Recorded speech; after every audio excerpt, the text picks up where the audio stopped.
दोस्तों अगर आपको सीआईडी शो देखना पसंद है और आप सीआईडी के इंस्पेक्टर पूर्वी को देखना पसंद करते हैं तो सबसे पहले इस वीडियो को दिल से लाइक कर दीजिए। और अगर आपने अभी तक हमारे चैनल PM पिक्सेल्स को सब्सक्राइब नहीं किया है तो जल्दी से कर लीजिए सब्सक्राइब,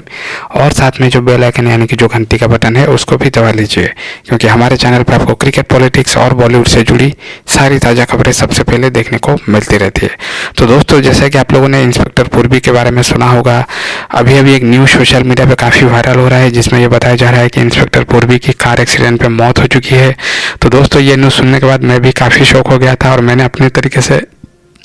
पता किया कि क्या ये जो न्यूज़ है ये सच है या फेक न्यूज़ है। तो दोस्तों मैंने जितना पता किया और मुझे जो पता चला वो ये है कि ये जो न्यूज़ सोशल मीडिया पे वायरल हो रहा है और यूट्यूब पे कई सारे वीडियोस बनाए जा रहे हैं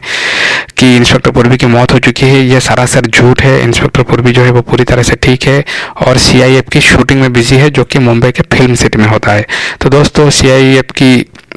ब्यूटी क्वीन यानी कि इंस्पेक्टर पूर्वी जो है और CID की ब्यूटी क्वीन यानी कि जो इंस्पेक्टर पूर्वी है वो पूरी तरह से सही सलामत है। अगर आपको ये इन्फॉर्मेशन सही लगा हो और आपको ये वीडियो पसंद आया तो वीडियो को लाइक करिए और नीचे कमेंट करके ज़रूर बताइए दोस्तों कि इंस्पेक्टर पूर्वी जो है क्या वो सच में CID की सबसे खूबसूरत अभिनेत्री है, सच में CID की ब्यूटी क्वीन है या फिर कोई और CID की ब्यूटी क्वीन है। आप लोग नीचे कमेंट ज़रूर करिए दोस्तों। मैं मिलता हूँ आप सबसे नेक्स्ट वीडियो में।